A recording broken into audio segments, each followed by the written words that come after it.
Thank you, Mr. Deputy Speaker. It's a pleasure for me to enter the debate, and I commend the member from Humboldt, the Minister of Finance, for the budget that she brought down, and thank all of her officials. There are many people that work very hard to make a budget, or staff, members of the Treasury Board, and do lots of work. Of course, Cabinet and Caucus all have an important role in developing a budget.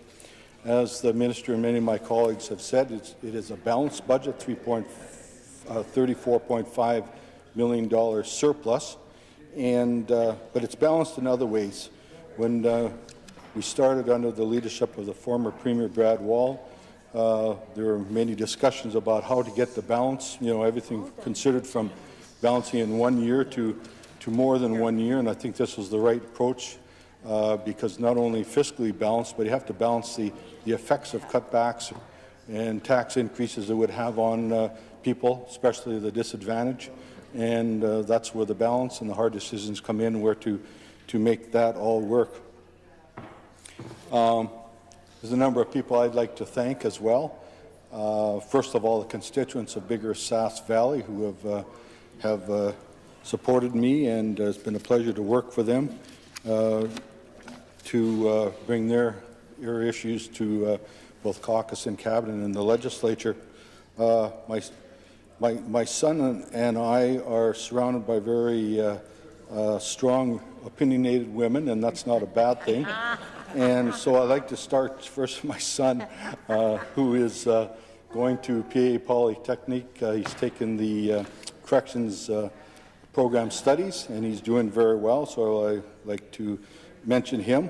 Now, the strong women that are around me that keep me in line, and my wife, Cindy, who is an educational assistant at Bigger Central 2000 School, and she really enjoys her work. She's dealing with different children, but some of them just need a little help with math and different things like that, but other children have many disorders, autism and different disorders that she works with, and she really enjoys her work.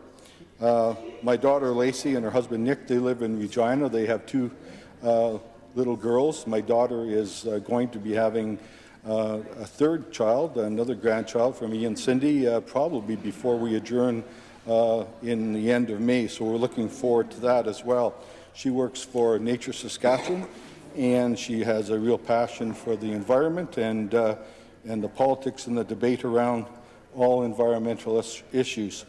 My youngest daughter, Alex, and her partner, Andrew, live in Saskatoon, and Andrew works for Viterra, and Alex works for the YWCA in Saskatoon, and she works actually placing homeless women and sometimes their children walk into the YWCA. It could be any time of the day, in the middle of the night or during the day, whenever she's working there. And it's her job to find a place for them to stay. So she finds it very rewarding, but it's also very hard on her to see people in really dire straits. She's very much, she has a passion for social justice and the fate of disadvantaged people. So another strong-willed woman in my life. I'd like to thank my constituency assistant, Janet Hansen, who has been with me since 2012. And she has 3 daughters. The oldest one is in first year university, so her and her family are doing very well. I always mention little Zane. We've been looking after little Zane. He's 5 years old, and we've been looking after him full-time for the last 2 years while his parents go through some very difficult times. And so when we talk about mental health and drug addictions, it's really brought that home to us, because both Zane's parents have had a lot of difficulties with drugs, crystal meth, and the legal system. So Desiree is back in Zane's life, but it's let's just say it's a work in progress. Desiree works for AGI. It's a manufacturing company in Bigger. It's an amazing company that's based out of Bigger. It's owned by the Burton family. Dave is the father, and 2 sons that work actively in it. And they built the shaft for the K+S potash mine at Bethune. They now have a contract to build one of the the shafts at the Jansen mine, the BHP Jansen mine. So they employ over 100 people. So they're amazing business and amazing ownership who employ a lot of people and are very important to the economy of Biggar. One thing about Dave Burton, he has a passion for hockey. And so we have the Biggar Nationals, a senior hockey team, and it's had its ups and downs, but he, a few years ago, just decided that Biggar's going to have a hockey team, and he, in one way or the other, keeps it afloat and keeps it active. So that's really his passion outside of his business. Just want to mention one other business that in the constituency that I had recently had a chance to visit, and it's owned by the Fear family, Stan Fears, and his children and grandchildren. They're all working in the business. So they had a grand opening of a 50,000 hen laying operation. It's a mammoth new building that they built, state-of-the-art technology. It's really animal friendly, and it's amazing all the new things that have been put into that barn to look after the birds while they're in there. So that was quite an interesting get-together that we had and tours, so I'd like to mention them as well. So, Mr. Deputy Speaker, getting into some of the budget items, I'm going to touch on every one of them, but first, the tax credit for the volunteer firefighters and first responders was very important measure that our government brought in. It's not that big of dollars in the scheme of things, but it's very important to the volunteers because a lot of those people do a lot of dangerous work looking after the community and when they're needing it, and so that's something we can give back to them. In the advanced education file, some of the budgetary items are the $429 million to U of S, the University of Regina, and the Federated Affiliated Colleges, $152 million to the Saskatchewan Polytechnic, the Saskatchewan Indian Institution of Technologies, and the Gabriel Dumont Institute, $29 million to Saskatchewan Regional Colleges, and more than $22 million for capital repairs and maintenance throughout the post-secondary sector. So in Biggar, we have a Great Plains College. We have an LPN course. They have a number of other programs. Many people get their basic adult grade 12 education through there, and there's people naturally from the Biggar and district area that are able to go to the college and live at home, and also both two reserves send a lot of people to get their education, Red Pheasant Reserve and Mosquito Reserve. So it's a very important part of the community and to the people of Biggar and district. Of course, in agriculture is the mainstay of Biggar, Sask Valley, and rural Saskatchewan. Agriculture budget will increase 3% in 2019 and 20 to $391.3 million, ensuring programming to support the success of farmers, ranchers, agribusinesses. Continue. The budget fully funds business risk management programs and sustains investments in agriculture research. This will encourage our agriculture sector to continue to grow. And so we've been very fortunate. Agriculture has done very well. There's always clouds on the horizon, as we know, with the canola situation with China. But every spring farmers are optimistic and they go out and seed their crops, and it's a very rewarding profession. And we hope all the best for the agriculture community in the future. Now, in the Northwest, which I consider Biggar as part of, and much of my constituency is in, corrections and policing and justice, and really the crime wave is very acute and on everyone's mind. So our government is striking the right balance by making strategic investments in the province's correctional facilities, Saskatchewan Coroner Service, and by continuing to fund target police initiatives across the province. Included in this budget is an ongoing investment of more than $7 million for the operation of the new Saskatchewan Hospital, North Balfour, and I had the honour and the privilege to attend the grand opening, and that was quite an experience to see the facility and what an amazing facility and programs that they have. The secure side of the facility will provide services to offenders living with significant mental health issues. This first-of-its-kind facility will be operated by the Saskatchewan Health Authority and provide 96 beds for offenders. More than $8.5 million is being invested in the correctional system to increase security, reduce contraband coming into facilities, and increase the number of beds for young offenders. The budget includes more than $15 million to continue funding 128 municipal police positions and targeted policing initiatives across the province. The ministry also remains committed to addressing the issue of rural crime through the continuing investment of the protection and response team, crime reduction teams, and the combined traffic safety services Saskatchewan initiative.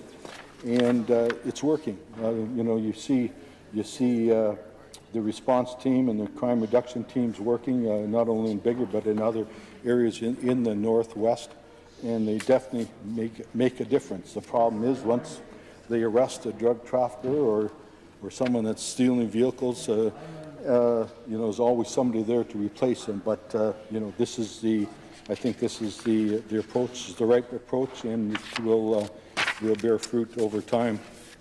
Under the education part of the budget, our government is supporting Saskatchewan students by increasing funding for classrooms, libraries, community-based organizations, and early learning programs.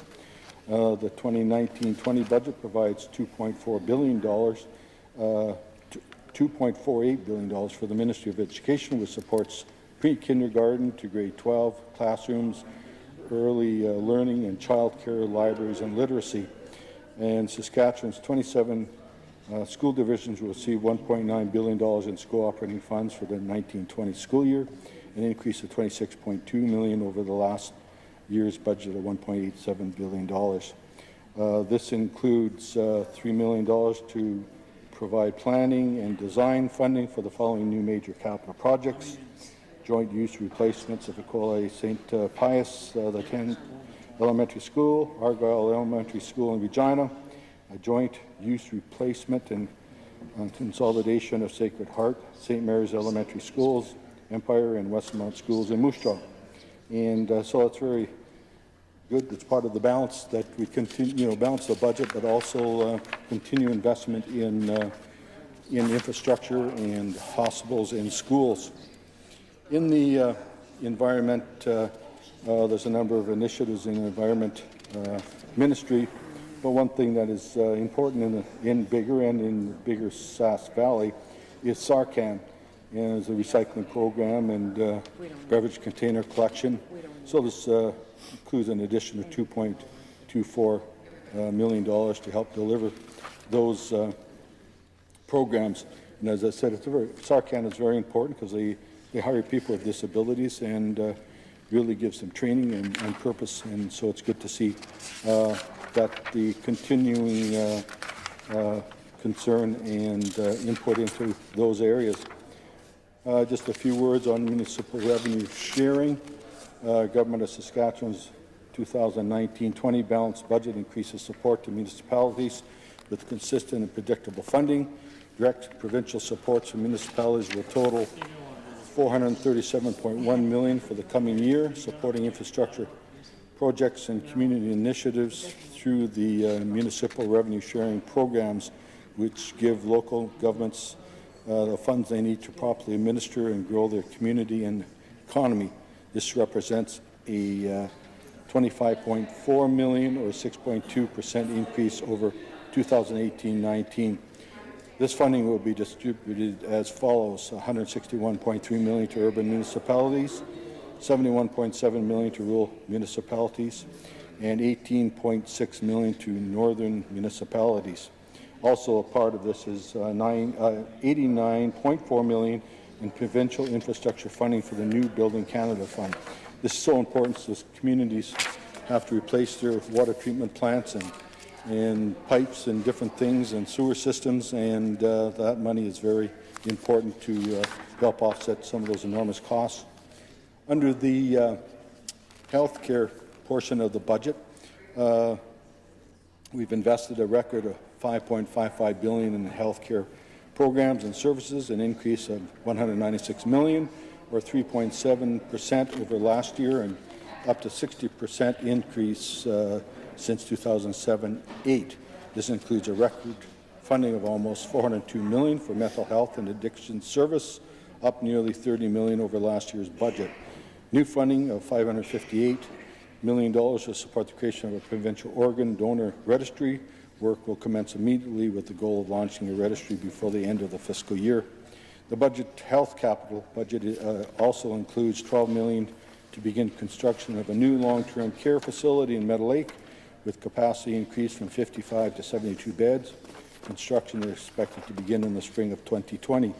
Capital funding for $5 million will be divided between Weyburn Hospital Replacement Project and the Prince Albert Victoria Hospital Redevelopment Project to prepare both proposals to enter the final stages of approval. Part of the health budget is about individualized funding for children under the age of 6 with autism spectrum disorder.